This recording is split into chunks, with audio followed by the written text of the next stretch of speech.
بسم اللہ الرحمن الرحیم اللہم کل ولیک الحجۃ ابن الحسن صلواتک علیہ وعلی آبائہ فی ہذہ الساعۃ وفی کل ساعۃ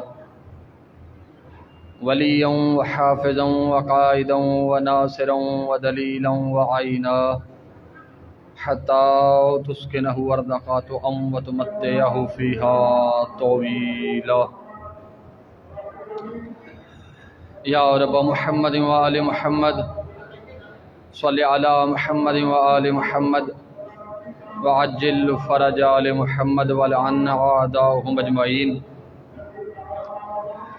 اللہم لعن قتلۃ الحسین واخی الحسین واولاد الحسین واصحاب الحسین۔ اے اللہ، تجھے محمد والے محمد کا واسطہ ہماری اس عبادت کو قبول فرما۔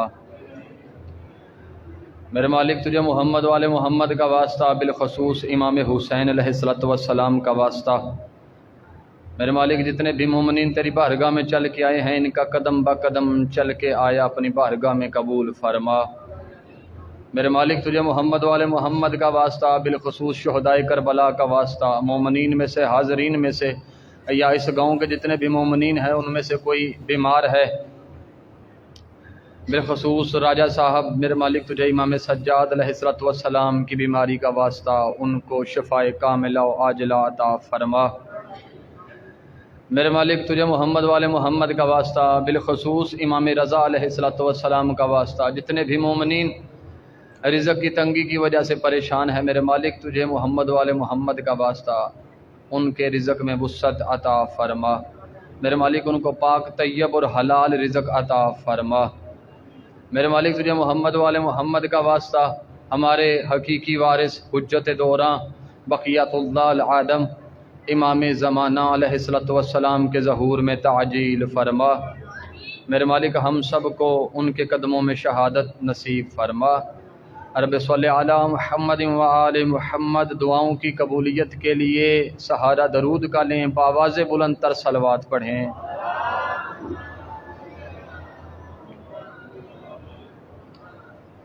ایک مرتبہ اپنی اپنی حاجات کو ذہن میں رکھیں، اپنے اپنے مرحومین کو ذہن میں رکھیں، اور وہ دعا جو دعا کبھی قبول نہیں ہوئی اس دعا کو ذہن میں رکھیں۔ ذہن میں رکھ کے محمد والے محمد پہ اتنی بلند صلوات پڑھیں کہ وہ دعائیں قبول ہو جائیں۔ اللہم صلی علی محمد وآل محمد۔ اجازت ہے جی، نوکری کا آغاز کیا جائے۔ اعوذ باللہ السمیع العلیم من الشیطان اللعین الرجیم، بسم اللہ الرحمن الرحیم۔ الحمد للہ الذی نور قلوبنا بشعاع انوار المحبت العلویہ، واکمل لنا دیننا بالولایۃ المرتضویہ، واتم نعمتہ علینا بالہدایۃ الحیدریہ، والصلاة والسلام علی مبلغ الرسالۃ الالہیہ، وآلہ الذین خلقت لہم سماء مبنیہ وارض مدحیہ، ولعنۃ اللہ علی من لم یقر بولایتہم او اعدى نفسہ فی اعدادہم او کساؤ غیرہم بہم ابد العابدین۔ اما بعد فقد قال اللہ سبحانہ تعالی فی قرآنہ المجید والفرقانہ الحمید وقولہ الحق۔ بسم اللہ الرحمن الرحیم۔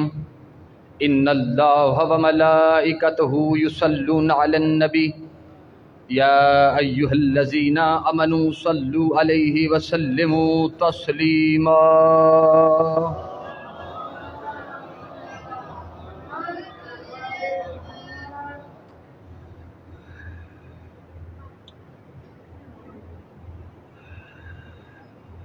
مومنین،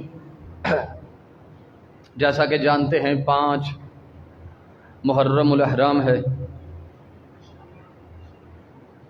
دن گزرتے ہوئے پتہ نہیں چل رہا کہ کون سا وقت کتنی جلدی گزر گئے۔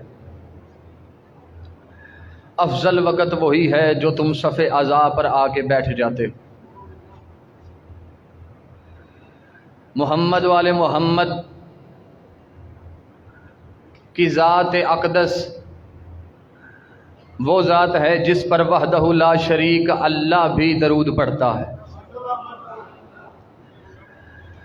القطرہ کتاب کا نام ہے، اس کا باب ہے درود کا، پہلی جلد ہے۔ اس میں روایت موجود ہے جب رسول خدا کو معراج کروائی گئی تو رسول خدا چوتھے آسمان پر گئے، تو رسول خدا نے چوتھے آسمان کا جب معائنہ کیا تو وہاں رسول خدا کو ایک فرشتہ دکھائی دیا، جس فرشتے کے ایک ہاتھ پر 1000 ہاتھ تھا اور 1000 ہاتھ پر 1000 انگلی تھی۔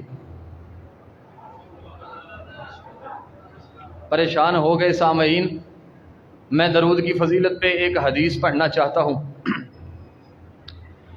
یعنی رسول خدا نے ایک ایسا فرشتہ دیکھا جس کے ایک ہاتھ پہ 1000 ہاتھ تھا، 1000 ہاتھ پہ 1000 انگلی تھی۔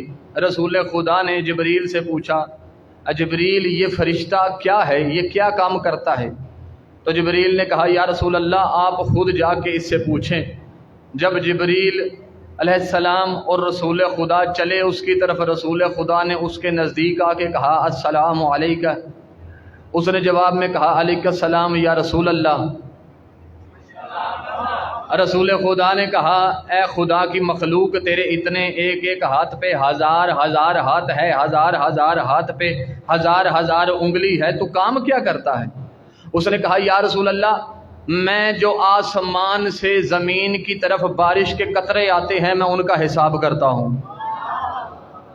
اوئے ہوئے، جو آسمان سے زمین کی طرف بارش کے قطرے آتے ہیں میں ان کا حساب کرتا ہوں۔ رسول خدا نے کہا، اچھا۔ اس نے کہا، یا رسول اللہ اتنا نہیں، بلکہ میں یہ بھی جانتا ہوں کہ کتنے قطرے زمین پر گرے، کتنے قطرے پہاڑ پر گرے، کتنے قطرے خشکی پر گرے، کتنے قطرے جو ہیں وہ پانی میں گرے۔ رسول خدا نے کہا، بڑا پھر حافظہ ہے تیرا، دماغ بڑا ہے تیرا جو تو اتنا حساب کر لیتا ہے۔ اس نے کہا، یا رسول اللہ جی ایسا ہی ہے، مجھے اللہ نے بنایا ہی حساب کتاب کے لیے ہے۔ پھر رسول خدا نے کہا، کوئی ایسا بھی تو کام ہوگا جس کا حساب تجھ سے نہیں ہوتا۔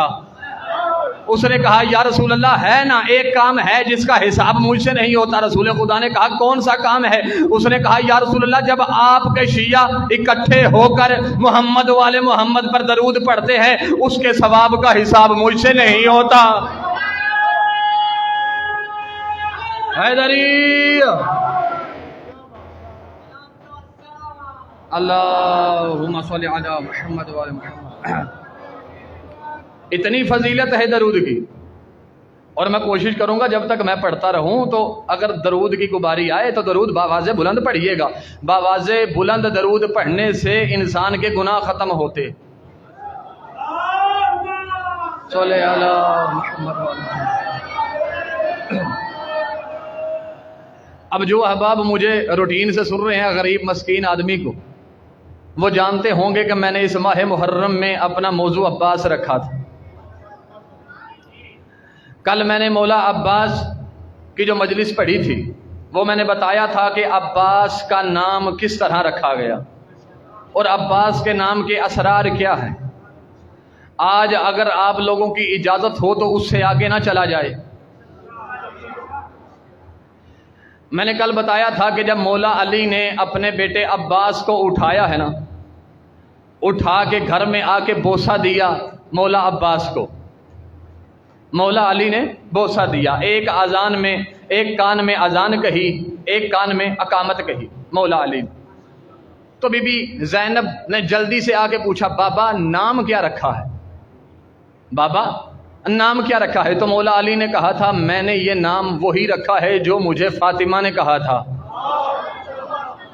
مجھے فاطمہ نے کہا تھا کہ اس کا نام عباس رکھنا، میں نے عباس رکھا ہے۔ تو اس وقت بی بی نے کہا، تو پھر بابا ان کی کنیت کیا رکھی؟